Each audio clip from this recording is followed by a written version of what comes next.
बिस्मिल्लाहिर्रहमानिर्रहीम। स्टूडेंट्स, अस्सलामु अलैकुम वरहमतुल्लाहि वबरकातुहू। रब्बि इश्रह ली सदरी वयस्सिर ली अमरी वहलुल उक़दतन मिन लिसानी यफ़क़हू क़ौली। माय डियर स्टूडेंट्स, हमने जितना पोर्शन स्टडी कर लिया है उसके टेस्ट आप लोगों के हो गए होंगे और हम ये कोशिश कर रहे हैं कि हम जितनी चीज़ें पढ़ें वो स्मॉल पोर्शन में छोटे छोटे पोर्शन बना के उसको वेल अंडरस्टैंडिंग के साथ लेके चलें और ज़्यादा कॉन्सेप्ट एक ही लेक्चर के अंदर हम डिस्कस ना करें। हम जितना पढ़ें वो अच्छी तरीके से अंडरस्टैंडिंग उसकी हमारे साथ हो जाए, फिर हम नेक्स्ट टॉपिक की तरफ जो है वो चलते हैं। साथ साथ टेस्ट भी हो रहे हैं। इस तरीके से हमें बहुत बेहतर तरीके से इन डेज़ को यूटिलाइज़ करने का मौका मिल जाएगा। अब हम हर लेक्चर को अच्छे तरीके से पढ़ने का बेसिकली मकसद भी यही है कि हम चीज़ों को बेहतर तरीके से अंडरस्टैंड कर सकें। चीज़ों के ऊपर जितनी ज़्यादा ग्रिप आप लोगों की होगी उतने ही ज़्यादा एडवांटेजेस जो हैं वो हमें आगे आने वाली स्टडी के अंदर होंगे। आज के आर्टिकल के अंदर हम इंशाल्लाह कुछ नए कॉन्सेप्ट को आप लोगों के साथ डिस्कस करेंगे और वो चीज़ें जो हैं वो आपको नफ़ा पहुंचाएंगी।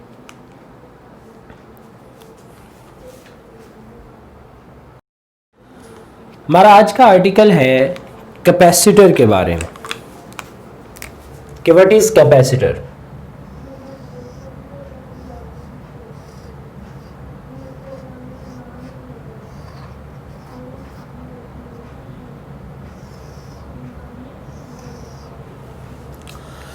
Capacitor is actually a device that is used for storage of charge. हम कहते हैं it is device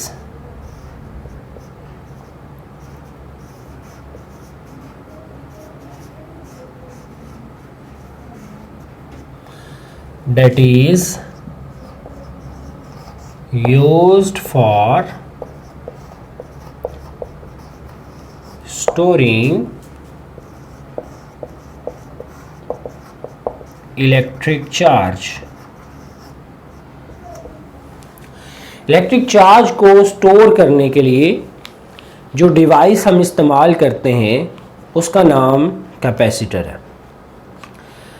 capacitor actually में अगर हम इसकी कंस्ट्रक्शन देखें, it consist on two parallel plates are separated by the air और वैक्यूम और बाय एनी डाइलेक्ट्रिक मीडियम।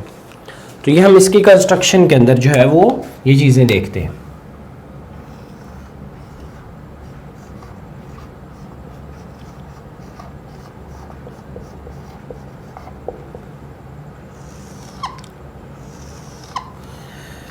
कि दो पैरेलल प्लेट्स हैं, two parallel plates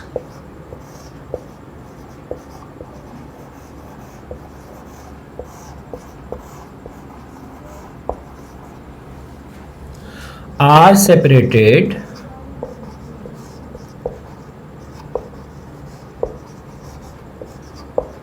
by air or vacuum or any dielectric medium या किसी भी डाइलेक्ट्रिक मीडियम के साथ हम इसको सेपरेट करते हैं। This is known as parallel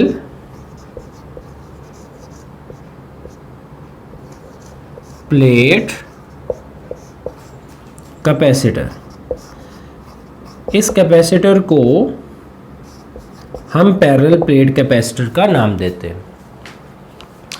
parallel plate capacitor जो है वो हमारी मार्केट में अवेलेबल भी हैं और हम इसको बहुत ज़्यादा यूटिलाइज़ करते हैं। दो प्लेट्स के दरमियान में डाइलेक्ट्रिक मीडियम कोई भी रखा जा सकता है। It may be a mica wire और अ ग्लास शीट या ग्रीस और ऑयल जो है, इनमें से हम किसी को भी इसके अंदर इस्तेमाल कर सकते हैं। तो ये है बेटे इसकी कंस्ट्रक्शन।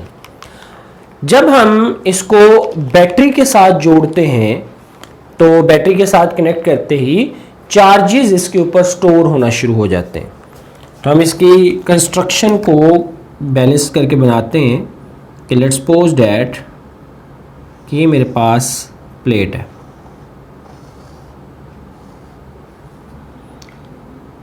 इस तरह इसकी ये एक सरफेस है,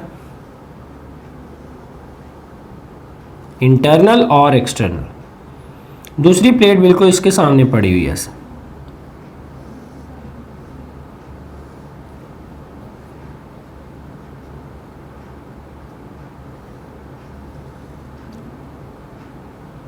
दिस इज अनदर प्लेट। इसकी भी एक इंटरनल सरफेस है, एक एक्सटर्नल सरफेस है।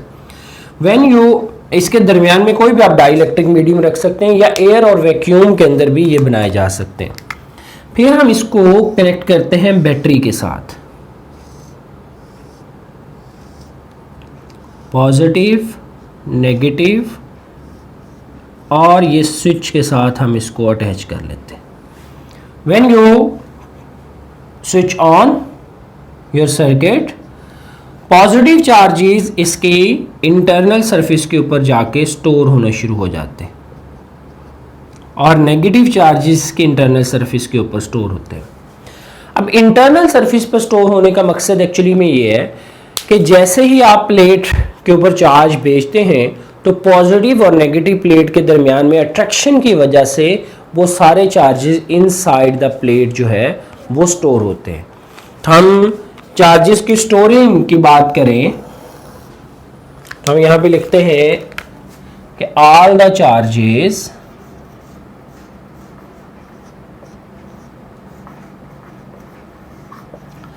present inside the surface of plate, ये उस मेटल प्लेट की इंटरनल सरफेस के ऊपर जाके चार्जेस स्टोर होते हैं।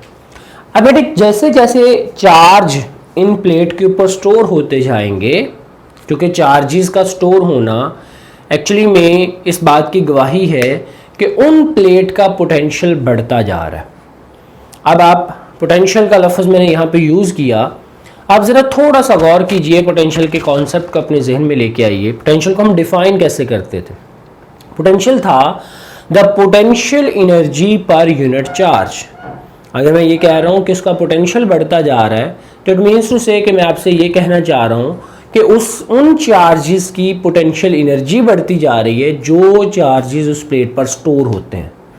और चार्ज की पोटेंशियल एनर्जी कब इंक्रीज होती है?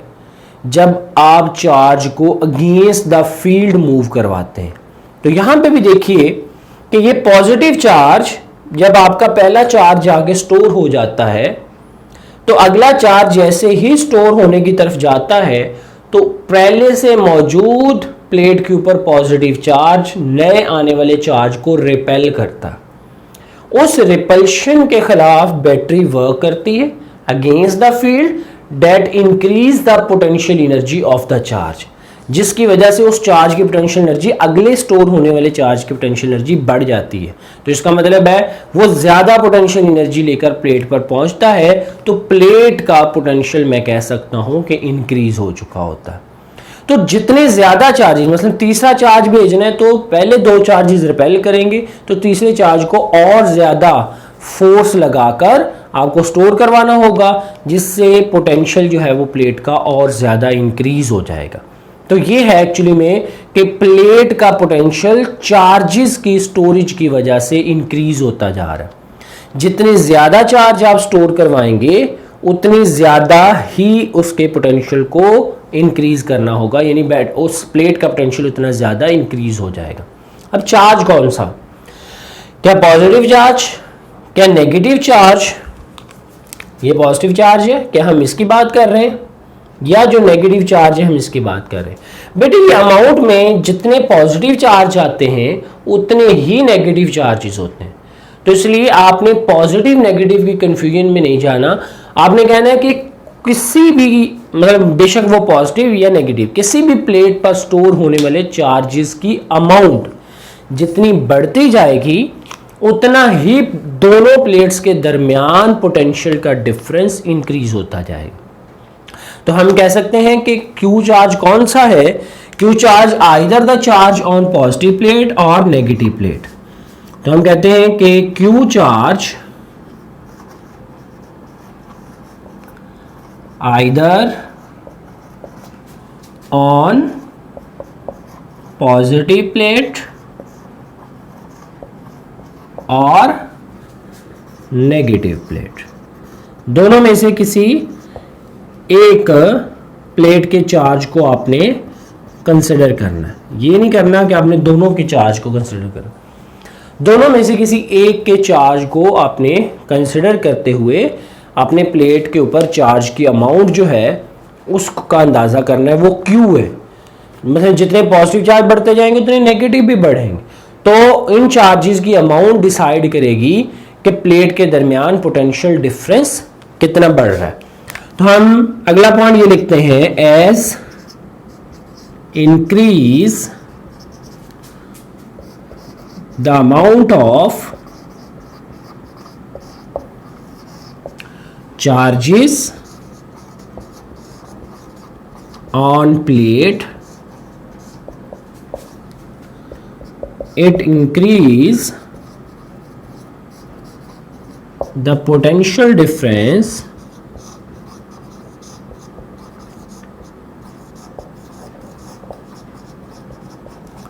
between plates। ये प्लेट्स के दरमियान पोटेंशियल डिफरेंस को इंक्रीज कर देगा। यहां से हम इसकी इक्वेशन लिख सकते हैं, Q is directly proportional to V, कि जितने ज्यादा चार्जेस आप स्टोर करेंगे कैपेसिटर के ऊपर उतना ज्यादा पोटेंशियल डिफरेंस जो है वो होता जाएगा बिटवीन द प्लेट। ये potential is not a potential of battery, ये बैटरी का पोटेंशियल नहीं है, ये हम ले रहे प्लेट्स के दरमियान का पोटेंशियल डिफरेंस उतना इंक्रीज होता जाएगा। अब आपका क्वेश्चन हो सकता है कि ये दोनों पोटेंशियल बराबर हो सकते हैं, तो यस उस वक्त हो सकते हैं when capacitor is fully charge, जब कैपेसिटर फुल चार्ज हो जाएगा। अदरवाइज कैपेसिटर का पोटेंशियल बैटरी के पोटेंशियल से कम होगा जब चार्जिंग हो रही होगी। ठीक है, चार्जिंग उसी वक्त मुमकिन है जब बैटरी का पोटेंशियल ज्यादा हो, भेजने वाली कैपेबिलिटी ज़्यादा हो, और जहाँ पे स्टोर हो रहे हैं वो पोटेंशियल कम हो। तो इस तरीके से ये चार्ज होता जाएगा कैपेसिटर, और जैसे जैसे चार्ज बढ़ता जाएगा कैपेसिटर के ऊपर कैपेसिटर का पोटेंशियल भी इंक्रीज होता जाएगा। तो ये कैपेसिटर का पोटेंशियल है बिटवीन द प्लेट्स। अब हम अगर प्रोपोर्शनैलिटी को ख़त्म करें तो कांस्टेंट लगाएं, तो कांस्टेंट हम C लगा देते हैं। C is the capacitance. अब हम C की बात करें तो C is defined as its the ratio between voltage charge and voltage, यानी वोल्टेज को उसके डिवीजन में ले जाए। C is defined as capacitance, ये वो एबिलिटी है, वो स्टोरेज कैपेसिटी है। अब आप इसके जहन में ये क्वेश्चन आ सकता है कि जी चार्ज बढ़ाने से प्लेट का पोटेंशियल बढ़ता जा रहा है, तो कितनी लिमिट तक जो है वो चार्ज बढ़ाया जाए कि वोल्टेज जो है वो बढ़ता जाएगा, और मैक्सिमम वो लिमिट कितनी होगी वो डिसाइड करेगी कैपेसिटेंस। C की वैल्यू डिसाइड करेगी कि how much the maximum charge store on that capacitor, तो उस कैपेसिटर पर जो मैक्सिमम चार्ज स्टोर हो सकता है उसको हम C के साथ रिप्रेजेंट करते हैं। तो C को आप कैपेसिटेंस का नाम दे देते हैं। अब हम इस कैपेसिटेंस को अगर डिफाइन करें कि कैपेसिटेंस क्या चीज है, capacitance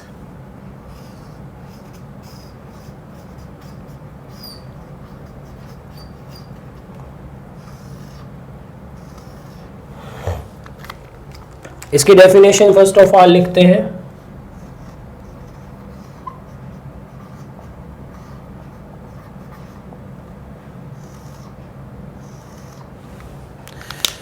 It is defined as the ability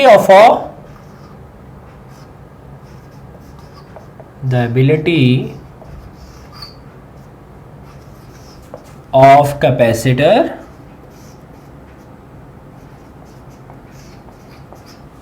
to store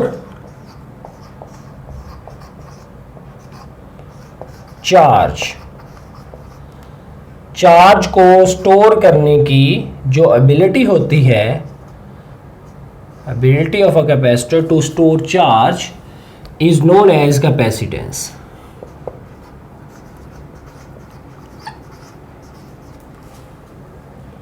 Is known as capacitance. उसको बेटे हम कैपेसिटेंस का नाम देते हैं, जो कि C के साथ हमने रिप्रेजेंट किया।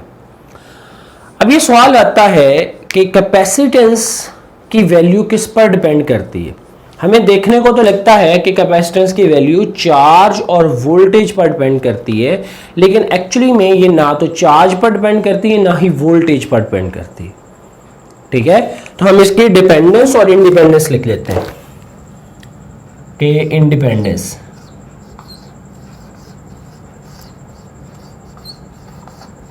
Independent to,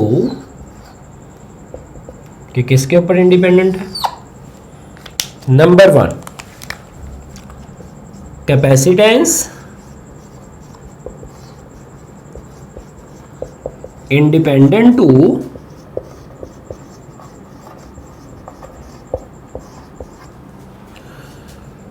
charge store on capacitor.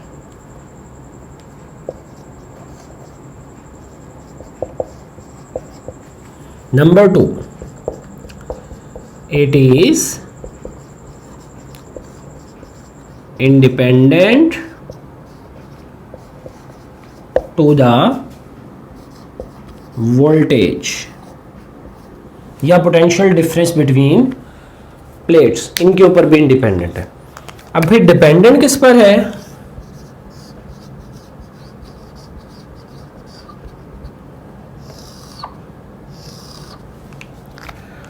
Number 1, it depends on geometry of plates or area of plate। ये या तो प्लेट के एरिया पर डिपेंड करेगी और उसकी ज्योमेट्री पर। नंबर 2, मीडियम बिटवीन प्लेट्स, जो मीडियम है उन प्लेट्स के दरमियान में बेटे उसके ऊपर डिपेंड करेगी। इस गुफ्तगू से हमें यह अंदाज़ा होता है कि पोटेंशियल डिफरेंस और चार्ज जो है उसके ऊपर तो इंडिपेंडेंट है। फिर ये पोटेंशियल डिफरेंस और चार्ज की यहाँ पे अहमियत क्या है? तो एक्चुअली में आप चार्ज की अमाउंट स्टोर करवा के पोटेंशियल डिफरेंस की मेजरमेंट करके आप इन दोनों की रेशो से कैपेसिटेंस की वैल्यू को ज़रूर चेक कर सकते हैं, या कैपेसिटेंस की वैल्यू से आपको ये ज़रूर पता चल सकता है कि कितनी वोल्टेज से कितने चार्ज को स्टोर करवाया जा सकता है। ये मेरी बातों का भी अंदाज़ा आपको नहीं होगा। हम इसकी 1 वोल्ट फैरेड की डेफिनेशन करते हैं। इसके यूनिट्स जो हैं बेटे वो फैरेड है। अगर हम 1 फैरेड को डिफाइन करें तो किसके बराबर होगा?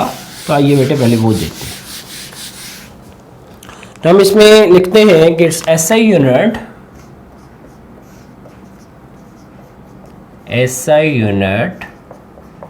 Is farad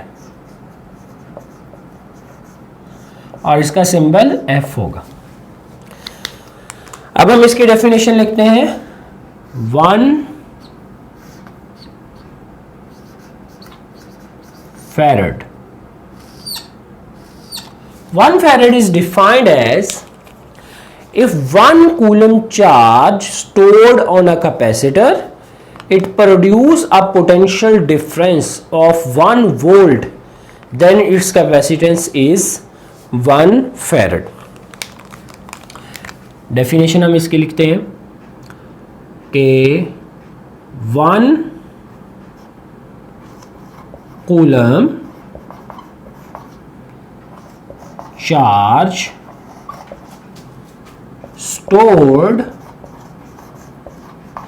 on capacitor